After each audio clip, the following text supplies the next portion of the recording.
오늘 같이 은혜 받을 말씀은 로마서 5장 1절부터 11절 말씀 교독하겠습니다.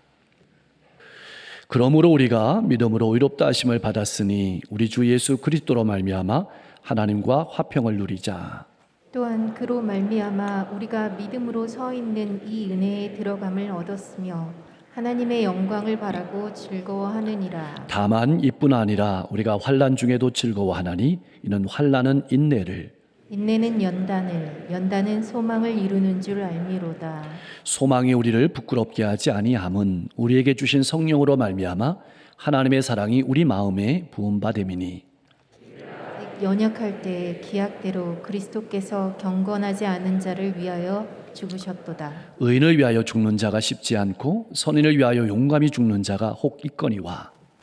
아직 죄인 되었을 때 그리스도께서 우리를 위하여 죽으심으로 하나님께서 우리에 대한 자기의 사랑을 확증하셨느니라. 그러면 이제 우리가 그의 피로 말미암아 의롭다 하심을 받았으니 더욱 그로 말미암아 진노하심에서 구원을 받을 것이니. 곧 우리가 원수 되었을 때 그의 아들의 죽으심으로 말미암아 하나님과 화목하게 되었은즉 화목하게 된 자로서는 더욱 그의 살아나심으로 말미암아 구원을 받을 것이니라. 11절 그뿐 아니라 이제 우리로 화목하게 하신 우리 주 예수 그리스도로 말미암아 하나님 안에서 또한 즐거워하느니라. 아멘. 우리는 이렇게 질문을 던질 수가 있습니다. 예수님을 믿고 구원을 받았으면 다 끝난 이야기가 아닙니까? 무엇이 더 필요합니까? 라고 질문할 수 있습니다. 여러분은 어떻게 생각하십니까? 그렇다면 왜 우리는 여전히 이 세상에 살아가고 있는 것일까요? 우리의 앞에는 앞으로 살아가야 될 인생이 있고 또 해야 될 일이 있기 때문입니다. 구원받은 하나님의 백성으로 살아가야 될 인생의 과정이 남아있다는 뜻입니다. 그것이 로마서 5장 이유가 말하고자 하는 내용의 핵심입니다. 또한 그것이 성경이 우리에게 이야기하고자 하는 정확한 내용의 본질입니다. 구원받은 백성으로 하나님의 자녀로 제대로 살아가지 못하는 것이 우리의 아픔입니다. 나의 삶은 어떻습니까? 1절 말씀에는 이렇게 기록되어 있습니다. 믿음으로 의롭다 하심을 받았으니, 소위 이신칭의라고 합니다. 이 말씀은 우리가 많이 들어보았던 귀에 익숙한 말이기도 합니다. 그러나 어떻습니까? 이 말이 우리의 가슴 속에, 우리의 피부 속에 진하게 느껴지십니까? 그 말의 의미가 가슴으로, 피부로 잘 와닿지 않습니다. 왜 그럴까요? 머리로만 생각하고 신앙했기 때문입니다. 가슴 떨리는 신앙을 하지 못하고 있다는 말이기도 합니다. 칭의라는 말은 하나님의 자녀로 선언되었다는 뜻입니다. 그러나 하나님의 자녀가 된 것과 하나님의 자녀로 살아가는 것은 엄연하게 다릅니다. 학생이 된 것과 학생으로 공부하며 살아가는 것은 또 다른 문제입니다. 직장에 들어간 것과 직장인으로 사는 것이 다른 것처럼 예배당에 나와 앉아있는 성도와 예배를 마치고 가정과 일터와 이웃 가운데서 살아가는 성도의 삶은 엄연히 다른 것입니다. 이스라엘 백성들이 이집트를 탈출했습니다. 홍해를 건넜습니다. 이것은 구원받고 하나님의 자녀가 된 것입니다. 그렇다면 그것으로 끝난 것일까요? 그렇지 않습니다. 광야를 지나서 가나안으로 들어가는 삶의 여정이 남아있는 것입니다. 그것이 중요합니다. 이집트를 탈출해서 하나님의 자녀가 된 것과 하나님의 자녀로서 가나안으로 들어가는 것은 또 다른 문제입니다. 홍해를 건넜지만 여전히 이스라엘 백성들의 몸은, 이스라엘 백성들의 눈은, 이스라엘 백성들의 마음은 이집트를 향하고 있었습니다. 과거를 그리워 있습니다. 과거 속에 머물러 있었습니다. 이것이 이스라엘 백성들의 또 다른 문제요, 아픔이었습니다. 오늘 우리는 어떻습니까? 내 죄를 회개하고 예수님을 나의 구주로 고백하고 하나님의 자녀가 되었지만은 여전히 우리의 몸은, 우리의 눈은 세상을 바라보고 광야에 머물러 있는 그것이 바로 우리의 아픔입니다. 본문은 하나님의 자녀로 어떻게 복되게 살아갈까 하는 이야기입니다. 어떻게 우리를 앞에 놓여 있는 광야의 길을 건너서 행복하게 걸어 가나안에 들어갈 수 있을까? 믿음이 생기는 순간 하나님은 우리를 향해서 선언을 하십니다. 의롭다고. 성령께서는 우리가 예수와 합하게 하십니다. 예수의 죽음이 우리의 죽음이 되게 하고 예수의 생명이 우리의 생명이 되게 하십니다. 예수의 생명과 내 생명이 하나가 되게 하십니다. 그래서 1절 말씀에 그러므로라는 말씀은 예수의 죽음이 내 죽음이 되었으므로, 예수의 생명이 내 생명이 되었으므로, 예수님께서 내 인생의 주인이 되었으므로, 내가 하나님의 자녀가 되었으므로 예수 그리스도로 말미암아서 우리에게 주신 그 은혜와 복을 누리자. 그것이 하나님과 화평을 누리자는 말씀의 내용입니다. 자, 하나님의 자녀가 되었다면 우리에게 주어지는 놀라운 복이 있습니다. 어떤 복일까요? 첫 번째로는 하나님과 화평한 삶을 누리는 복입니다. 여러분, 화평을 누린다는 말은 쉽게 하면 싸우지 않는다는 말입니다. 하나님과 화평을 누린다는 말은 하나님과 싸우지 않는다는 말입니다. 아니, 목사님, 언제 우리가 하나님과 싸웠다고 그런 말씀을 하시나요? 율법적으로 종교 생활을 하는 바리새인들을 생각하면 쉽게 얘기할 수 있습니다. 그들은 하나님을 열심히 섬기는 것 같습니다. 누구보다 열심히 섬깁니다. 그러나 속사정을 들여다보면 하나님과 싸웁니다. 무엇인가 하나님께로부터 더 얻어내기 위해서 신앙생활을 하는 것 같습니다. 축복을 더 받아내려고 열심히 합니다. 세상적인 용어로 말하면 하나님과 거래하려고 합니다. 누가복음 18장에 보면 두 사람이 기도하러 성전에 올라갔습니다. 한 사람은 우리가 잘 아는 것처럼 바리새인이고 한 사람은 세리였습니다. 세리는 이렇게 기도했습니다. 멀리 서서 고개를 들지 못하고 가슴을 치면서 울면서 저를 불쌍히 여겨 주십시오. 나는 죄인입니다. 눈을 들지도 못했습니다. 그런데 바리새인은 이렇게 기도했습니다. 따로 서서 기도했습니다. 나는 토색하지 않았습니다. 나는 불의하지 않았습니다. 나는 간음하지 않았습니다. 나는 이 세리와 같지 아니합니다. 뿐만 아니라 나는 일주일에 2번 금식합니다. 소득의 11조를 드립니다. 근데 말을 가만히 보면 하나님, 저에게 복 주셔야 되지 않나요? 이렇게 뒤에 붙어 있는 것 같습니다. 이것이 신앙생활일까요? 아닙니다. 신앙은 싸움이 아닙니다. 하나님께 무엇을 받아내려고 애쓰는 일도 아닙니다. 신앙은 구원을 누리며 살아가는 삶의 과정입니다. 구원은 하나님께서 우리에게 주신 선물입니다. 선물은 누리면 되는 것입니다. 부모가 자녀에게 선물을 주면 자녀는 치부책에다가 그것을 기록해 놓습니까? 그렇지 않습니다. 그 선물을 받고 두려워하고 떱니까? 그렇지 않습니다. 선물은 누리면 되는 것입니다. 신앙은 하나님의 자녀가 되기 위해 살아가는 것이 아닙니다. 하나님의 자녀로 하나님께 받은 구원을, 사랑을 누리며 살아가는 것입니다. 그래서 기쁜 것입니다.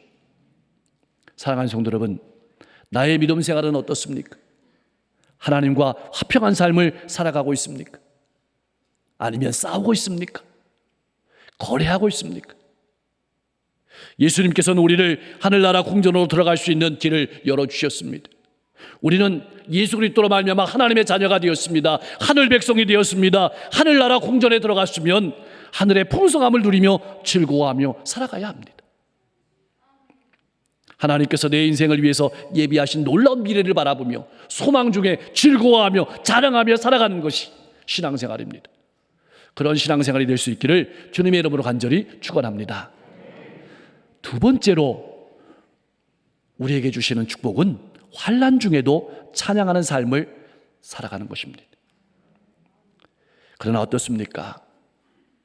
사실 아무리 그럴듯해도 환난은 아무리 포장을 해도 결코 즐거운 일이 아닙니다. 그런데 어떻게 환난 중에도 즐거워할 수 있을까요? 즐거워한다는 말은 이런 의미가 있습니다. 주눅들지 않는다. 즐거워한다는 말은 고개를 든다. 그런 말이 있습니다.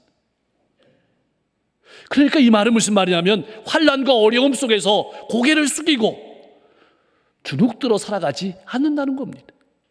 환난과 어려움 가운데서도 자랑하며 기뻐하며 즐거워하며 살아간다는 것입니다. 하나님께서 믿음으로 산 것을 알아주실 것을 확신하기에 우리는 자랑하며 주눅들지 않고 살아갈 수 있는 것입니다. 그런데 여러분 어떻습니까? 세상에 많은 사람들은 율법적으로 살아가는 사람들은 성도님들 가운데서도 어려움을 당하면 환난을 당하면 실패라고 규정을 합니다. 저주받았다고 규정을 합니다. 그래서 낙담합니다. 좌절합니다. 실망합니다. 그리고 누구를 원망합니다. 한편으로는 하나님께 더 인정받기 위해서 피나게 노력합니다. 기쁨 없이 말이죠. 그러니 환난과 어려움 가운데서 어떻게 찬양이 나올 수 있을까요? 어떻게 누릴 수 있겠습니까? 어떻게 자랑하며 즐거워할 수 있겠습니까? 그러나 우리는 압니다. 무엇을 안다는 말일까요? 이 환난이 끝이 아니라는 것을 압니다. 그것은 당장에 말할 수 없는 아픔과 고난이 있긴 하지만 이것이 연단의 과정임을 압니다. 나를 더 단단하게 할 것을 압니다. 나를 다듬어 줄 것을 압니다. 그러기에 고개를 들고 주눅들지 않고 살아갈 수 있는 것입니다. 바울과 실라가 복음을 전하다가 빌립보 감옥에 갇히게 되었습니다. 내일 처형당할 위기 놓여 있습니다. 그런데 한밤중에 바울과 실라가 기도하고 찬송하는 겁니다. 어떻게 그 상황 속에서 기도하고 찬송할 수 있을까요? 하나님을 찬양했다는 말은 하나님의 섭리를 찬양했다는 말입니다. 하나님의 목적을 찬양했다는 말입니다. 근데 더 놀라운 것은 그 감옥에 있던 다른 죄수들이 듣더라 이렇게 표현하고 있습니다. 여러분 여기서 듣더라라는 말은 귀가 있으니까 들려졌다는 말이 아닙니다. 기쁘게 들었다는 말입니다. 의도하고 들었다는 말입니다. 이해할 수 없는 상황이 지금 눈앞에 펼쳐졌습니다. 저 죄수와 저 감옥에 갇힌 사람들은 내일 어떻게 될지 모르는데 어떻게 기도할 수 있고 평안할 수 있고 찬송할 수 있을까? 주의하며 들었다는 겁니다. 기쁘게 들었다는 겁니다. 대장간에서 철을 가공할 때 쇠를 빨갛게 달굽니다. 그리고 망치로 계속 내리칩니다. 계속 두들깁니다. 그러다가 우리가 잘 아는 것처럼 그것을 찬물에 넣습니다. 다시 빨갛게 달구고 또 망치로 내려칩니다. 그렇듯 우리의 인격을 단단하게 하고 다듬어주는 과정이 바로 연단의 과정입니다. 그런데 연단의 과정은 교회 밖에서만 일어나는 것이 아닙니다. 교회 안에서도 하나님께서는 우리를 다른 사람들과의 관계 속에서 연단시키는 경우가 많습니다. 그래서 교회 안에 좋은 사람만 주지 않으시고 어려운 사람도 주십니다. 교회에 천사 같은 사람만 있으면 인격이 다듬어지지 않기 때문입니다. 그러므로 여러분 중에 혹 내 성격이 고약하다고 생각하시는 분 있으면 기대하십시오. 더 고약한 이들을 여러분 주위에 두셔서 여러분을 다듬어 주실 줄로 믿습니다. 그렇게 해서 우리가 최종적으로 품는 것이 소망입니다. 세상의 소망은 그저 막연한 기대입니다. 그저 잘 됐으면 하는 막연한 기대입니다. 그러나 그리스도인들이 품는 소망은 막연한 기대가 아닙니다. 연단을 통해서 하나님의 말씀을 붙잡는, 하나님의 약속을 믿는 분명한 하나님의 약속에 근거한 소망입니다. 그래서 흔들리지 않습니다. 초대교회 당시에 로마가 지배하던 시대에 살아간다는 것은, 특별히 그리스도인으로 살아간다는 것은 여간 어려운 일이 아니었습니다. 희생하는 것이 많았습니다. 포기하는 것이 많았습니다. 생명을 각오하고 믿었습니다. 무엇을 바라보고 생명을 걸었을까요? 영원한 소망입니다. 이제는 우리 차례입니다. 이집트를 나와서 구원을 받았지만 가나안 땅에 들어가기 위해서 견뎌야 될 삶의 여정이 있습니다. 그것이 바로 환난입니다. 이 환난이 가나안으로 들어가고 있는 증거이기에, 그리고 우리를 연단시키는 것임을 알기에 우리는 그런 어려움 속에서 기뻐하고 즐거워하며 살아갈 수 있는 것입니다. 셋째로, 하나님께서 우리에게 주시는 복은 풍성한 하나님의 사랑을 경험하며 소망의 삶을 살아가게 하는 것입니다. 5절 말씀은 이렇게 기록되어 있습니다. 소망이 우리를 부끄럽게 하지 아니함은 무슨 말일까요? 소망이 우리를 실망시키지 않는다는 뜻입니다. 도대체 무엇 때문일까요? 하나님의 사랑 때문입니다. 하나님께서 나를 사랑하시기 때문에 소망을 가질 수 있는 것입니다. 우리는 왜 낙심하지 않고 소망의 삶을 살아가게 되는 것일까요? 말씀해 보니까 우리가 아직 죄인 되었을 때, 여러분, 이것을 우리 가슴속으로 와닿게 표현하면 이런 말입니다. 내가 하나님께 아무런 쓸모가 없을 때, 하나님은 나를 위해서 독생자 예수님을 아낌없이 이 땅에 보내주시고 십자가에 내어주셨습니다. 그것만이 아닙니다. 성령으로 내 마음 성전에 오셔서 내 마음에 끊임없이 하나님의 사랑을 부어주십니다. 하나님이 얼마나 나를 사랑하시는지 깨달아 알게 하십니다. 이처럼 태초부터 우리를 사랑하신 하나님의 사랑이 우리를 하나님의 자녀로 만드셨는데, 하나님의 자녀가 된 지금은 얼마나 사랑하시겠습니까? 앞으로는 얼마나 더 우리를 위해서 놀라운 축복을 계획하고 계시겠습니까? 그것을 기대하며 살아가는 것이 신앙이고, 소망을 누리며 살아가는 것이 신앙입니다. 하나님을 모르는 사람들은 육신의 욕심에다가 자신의 미래를 맡깁니다.